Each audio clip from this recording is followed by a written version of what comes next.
It's a cold November morning, November 19th, 2024. Today is a special day for us, because after months of waiting and planning, we are finally starting our long-awaited trip to Singapore. The journey begins right here at Dublin Airport. Even in the chilly morning air, there's a warm sense of excitement. Bags packed, hearts full, and that familiar travel buzz all around us.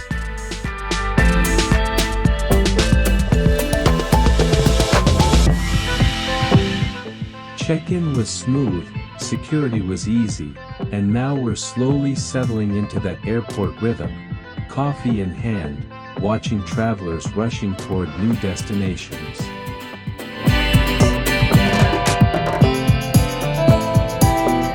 And for us, this is the moment it feels real.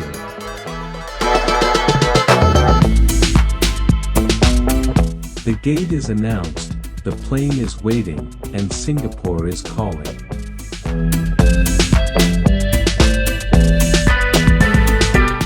Dublin sends us off on this crisp November morning. And from here, our adventure begins. We're flying from Dublin to Abu Dhabi first, and then connecting onwards to our final destination, Changi Airport in Singapore. After a long but comfortable journey, we finally arrived at Changi Airport on the second day, November 20th, at around 9:45 a.m. The flights were really nice, and we truly enjoyed the whole experience. One great thing for Irish travelers, no visa is required to visit Singapore. But just remember to register your Singapore arrival card at least 3 days before your travel. It's a simple online process that collects your travel details, passport information, and health or travel history. This helps immigration process your entry much faster and keeps everything smooth. The information you provide also helps maintain accurate entry and exit records, which is useful later, especially if you plan to claim GST refunds during your trip. Stepping into Changi, we felt extremely excited. The journey has officially begun, and Singapore is ready to welcome us.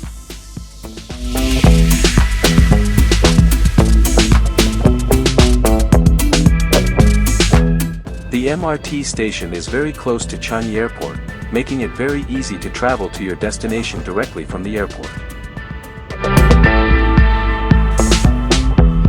Singapore's MRT system is one of the most efficient in the world. Trains arrive every few minutes and connect almost every part of the island, including Changi Airport, where the station is just a short walk from the terminals. It's fully cashless, clean, safe, and completely air-conditioned, making travel super comfortable. Fares are affordable, and you can switch between MRT and buses using the same card. With strict rules and constant expansion, the MRT remains the fastest and easiest way to get around Singapore. We're now at Somerset MRT station, the nearest station to our stay. We booked our accommodation at Orchard Grand Court Service Apartment through Booking.com. The location is extremely convenient, with easy access to Orchard Road, shops, and public transport. We truly recommend this place for anyone visiting Singapore. After a few hours of rest, we stepped out for an evening walk along the serene banks of Robertson Quay. As we reached the river, the first thing that struck us was the calmness in the air. The Singapore River flowed gently beside us, reflecting the shimmering lights from the apartments on both sides. It felt like the whole place was wrapped in a golden glow. The pathways were beautifully lit, guiding us through palm trees, waterfront cafes, and art sculptures that add a special charm to this area. The warm lights and the soft breeze created the perfect setting for an unhurried walk.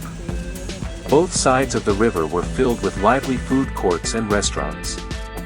You could hear people chatting, laughing, and enjoying meals from all kinds of cuisines. The aroma of food drifting through the air made the place feel cozy and alive. Families, joggers, and tourists all shared the same vibrant space, each soaking in the evening in their own way. What we loved most was the atmosphere, peaceful yet energetic, modern yet comforting. It's a fantastic vibe that makes you slow down, breathe, and simply enjoy the moment. Our walk along Robertson Quay turned out to be one of the most refreshing parts of the day, and it's definitely something we would recommend to anyone visiting Singapore. Day 2 began with bright skies and fantastic weather. We decided to visit some of Singapore's most iconic landmarks, Gardens by the Bay, the Merlion Fountain, the beautiful lotus-shaped Art Science Museum, and of course, the stunning Marina Bay Sands. With perfect weather and these incredible sights, it was the ideal way to start our second day in Singapore. To reach Gardens by the Bay, take the MRT to Bayfront Station on the Circle Line or Downtown Line. Use Exit B and follow the underground walkway to the gardens. As we stepped out of Bayfront MRT, the first place we walked into was the beautiful Bayfront Plaza Garden.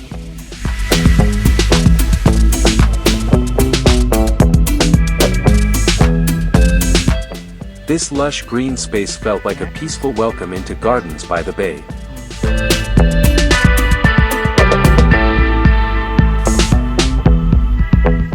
Tall tropical plants, neatly designed pathways, and the gentle breeze from the nearby Dragonfly Lake created a calm and refreshing atmosphere.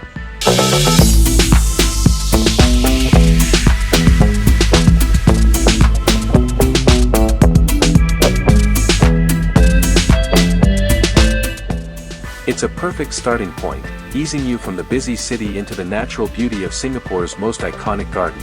The water play area at Gardens by the Bay is a burst of color and excitement. With dancing fountains, playful sprays, and cooling mist, it's a perfect spot for children to enjoy the tropical weather. The vibrant designs and refreshing water create a lively, joyful atmosphere that immediately brings the place to life. Next, we start our ride through the tropical gardens. Sit back and listen to the commentary. Look at the sugar trees and plants surrounding you. You will notice plants selected for their splendid gold-hued foliage and flowers. This is Singapore's latest horticultural wonder. A project that began with an international design competition in 2006 and opened in 2012. You are now in Bay South Garden, home of the spectacular super trees, cool conservatories, and much more.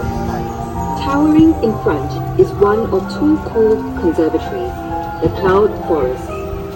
This cool, moist conservatory is 65 meters tall and home to one of Singapore's tallest indoor waterfalls. Look through its glass shell and you will notice elevated walkways winding round the man-made mountain inside. They are covered in mist every 2 hours, replicating the cool, moist climate of tropical high-elevation areas such as Mount Kinabalu. This controlled climate is perfect for growing unique plants on the man-made mountain. Approaching on your right is the Sun Pavilion. It houses a rich collection of cacti, the most recognizable plant family in the desert. Up ahead is the Far East Organization Children's Garden, covering 1 hectare of undulating terrain. The nature-themed play area features a toddler playroom, rainforest greenhouses, and a water play experience. The Children's Garden is designed to inspire children of all ages to foster an affinity for nature together with their families.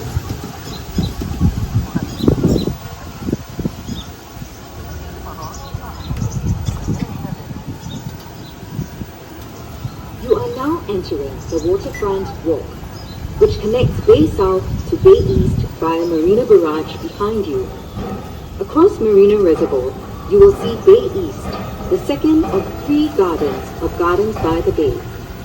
Bay East is open 24 hours daily.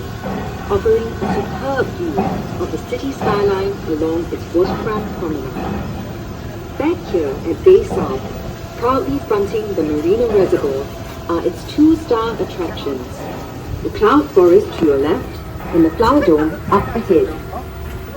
Marvels of architecture, their design is dictated by light. Look into the conservatories and you will see no pillars inside, as these harsh shadows which limit plant growth. Instead, a grid shell is anchored by rows of external arches. This structure allows sunlight in any time of the day, which promotes plant photosynthesis. The giant grid shell supports thousands of glass panels. These panels are treated to maximize sunlight penetration while keeping the heat out.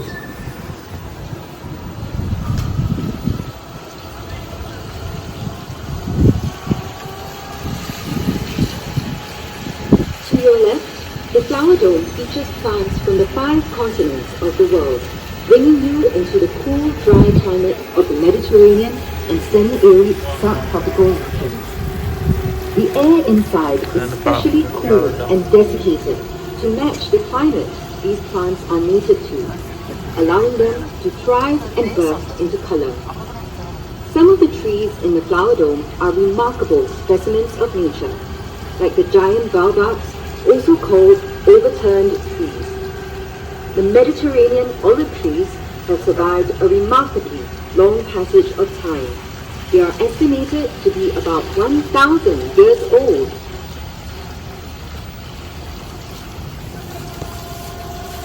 Bay South is filled with gastronomic delights, and there are F&B outlets throughout the garden.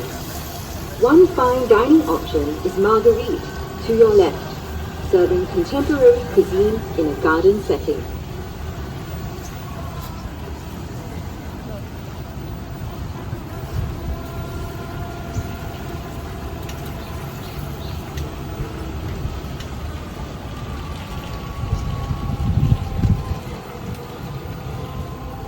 Also tucked away in this quiet corner is the Silver Garden, coming up ahead on your right.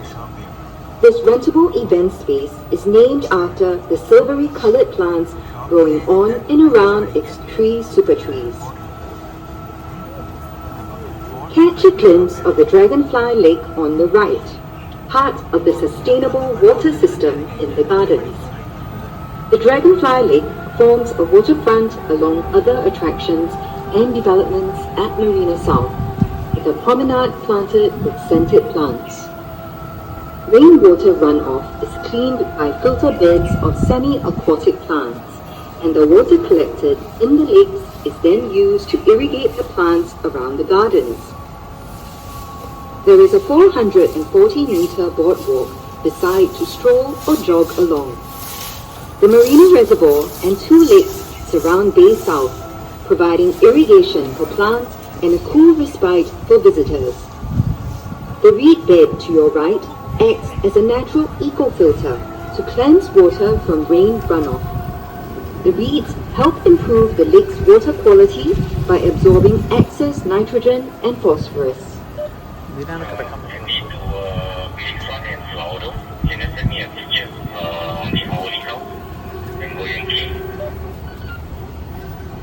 You are now entering the Heritage Gardens, which showcases the plants that occupy a special place in the history and culture of Singapore's main ethnic groups.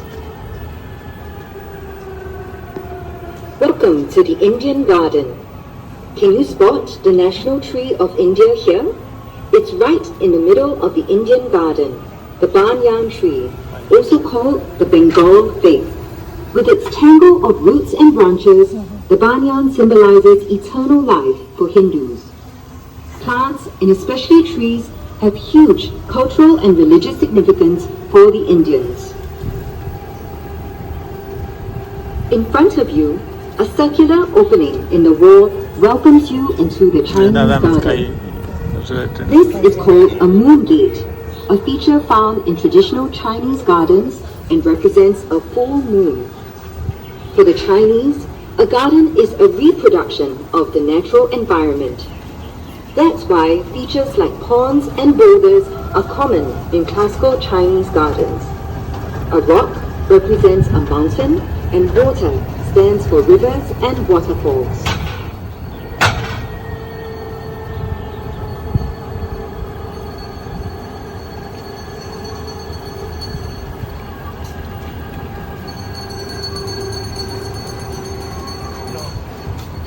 You are entering the Malay Garden, the third of the Heritage Gardens.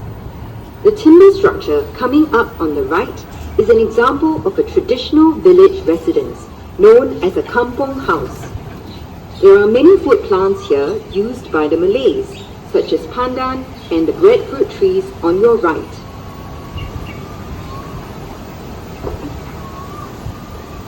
Check out the mighty super trees on the left. You will see the 22-meter high OCBC Skyway suspended from the taller super trees.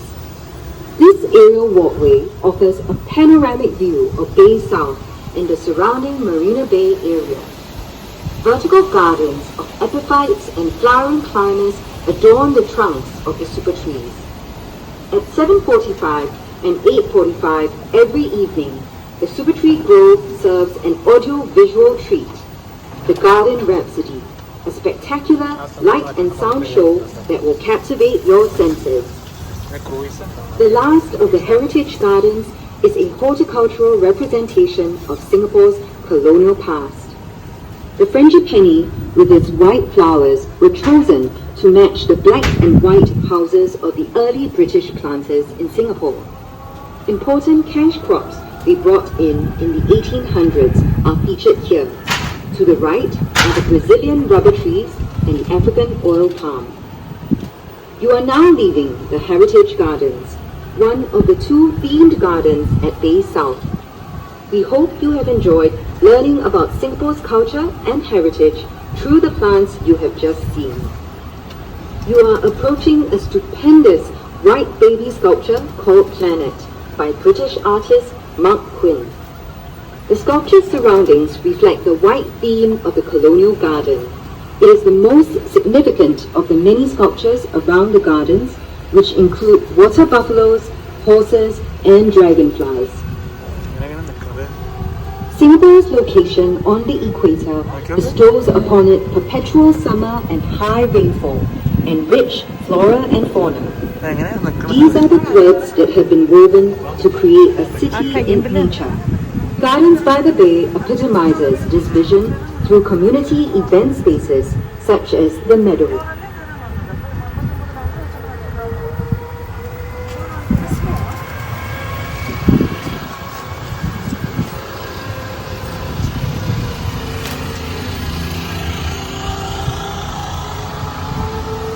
You are now making your way into the Meadow, a living green space in the heart of the new downtown. This is the largest gardens event venue in Singapore, able to accommodate 15,000 people. For better acoustics, you will notice that the concert space is shaped like a bowl. On days when there are no concerts, the Meadow is a wide open space in the middle of the city for friends and family to come together, run around, or have a picnic.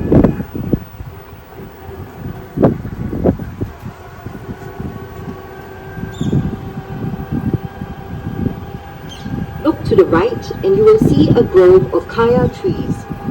These have stood here even before the construction of Bay South.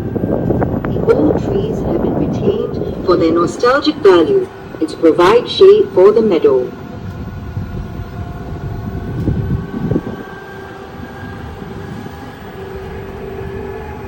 The gardens and skyscrapers you see around you have been built on reclaimed land.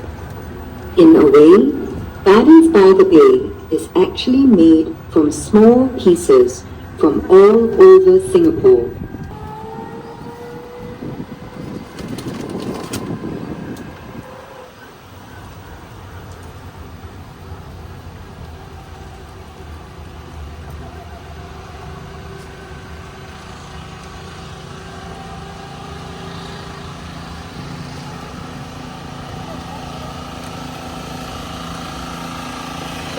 imagine a world without plants. It's impossible. Without plants, there would be no life on the planet.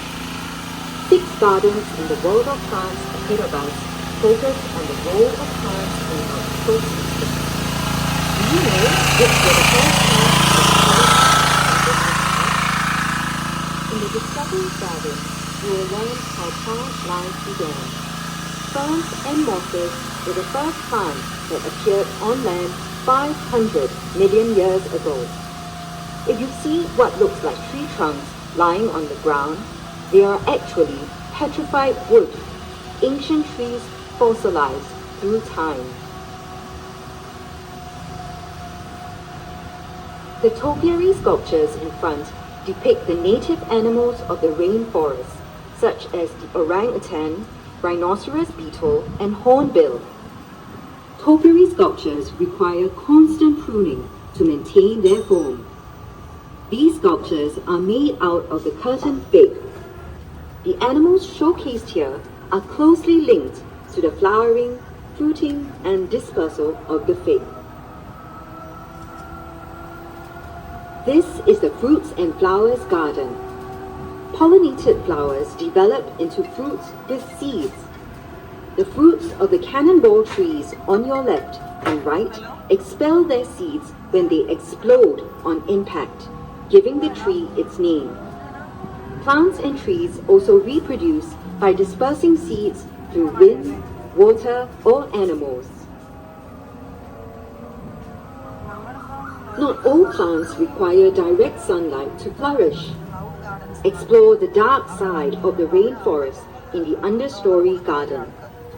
Organisms on the forest floor have found ways to survive under low light conditions.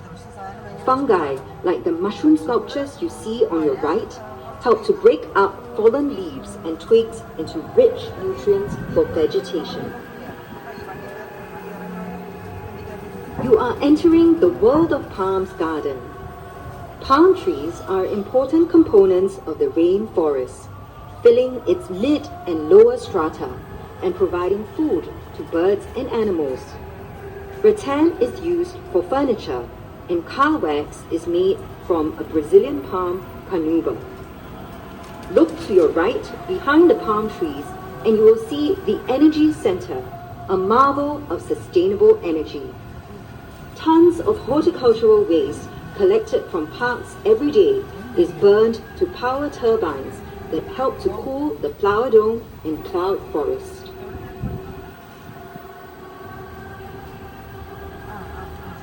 At the Secret Life of Trees Garden, learn all about trees and their wondrous forms. On your left and right, the leaves of the snowflake trees resemble the lattice structure of a snowflake. Baobabs, which you can see in the flower dome later, are nicknamed overturned trees because their branches look like roots growing into the air. And look out for the thorny trunks of the kapok trees on your right. We are now making a stop at the canopy once again. Do get off here to visit the 2 cooled conservatories, which hold a truly global kingdom of plants. They come from every continent except Antarctica.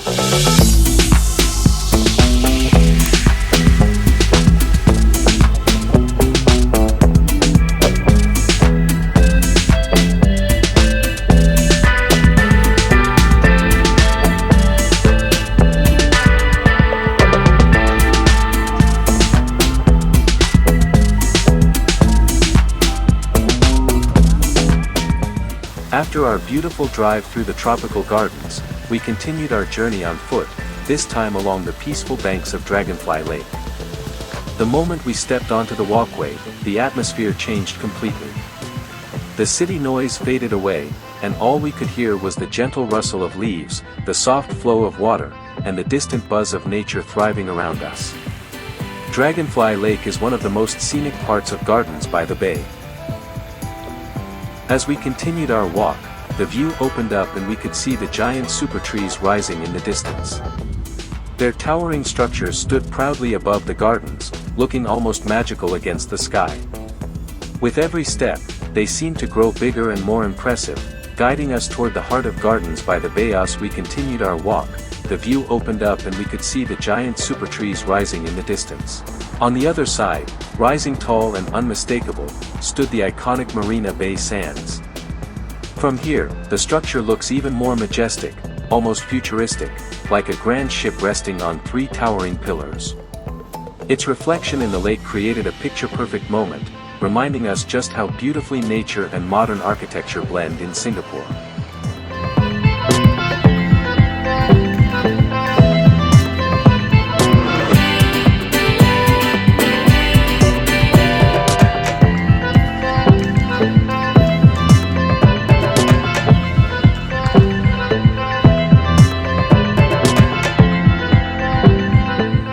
Across the water, we can see the huge, striking structure on the opposite bank, standing tall and shining beautifully in the daylight. The reflections on the bay make the whole scene look almost cinematic. As we continued our walk toward the Merlion Fountain, the iconic symbol of Singapore slowly appeared in the distance. Even from far away, the Merlion looked majestic against the skyline. The closer we got, the livelier the atmosphere became. People were gathered all around, taking photos, enjoying the view, and capturing memories with this famous landmark. It's one of those places where the city's energy, the water, and the skyline all come together perfectly.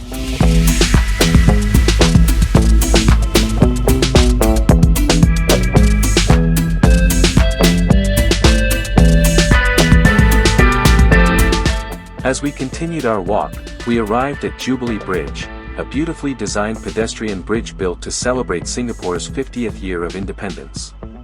The pathway is wide and elegant, offering stunning views of Marina Bay and making the walk toward the Merlion even more enjoyable.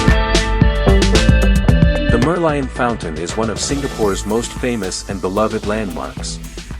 Standing proudly at the edge of Marina Bay, this iconic statue features the head of a lion and the body of a fish, a symbol that beautifully represents Singapore's history. The lion's head reflects the ancient name of the island, Singapura, meaning Lion City. The fish tail reminds visitors of Singapore's humble beginnings as a fishing village. As we approached the fountain, we could hear the steady rush of water flowing from the Merlion's mouth into the bay. The scene around it was lively, tourists gathering for photos, families enjoying the waterfront breeze, and the skyline forming a stunning backdrop.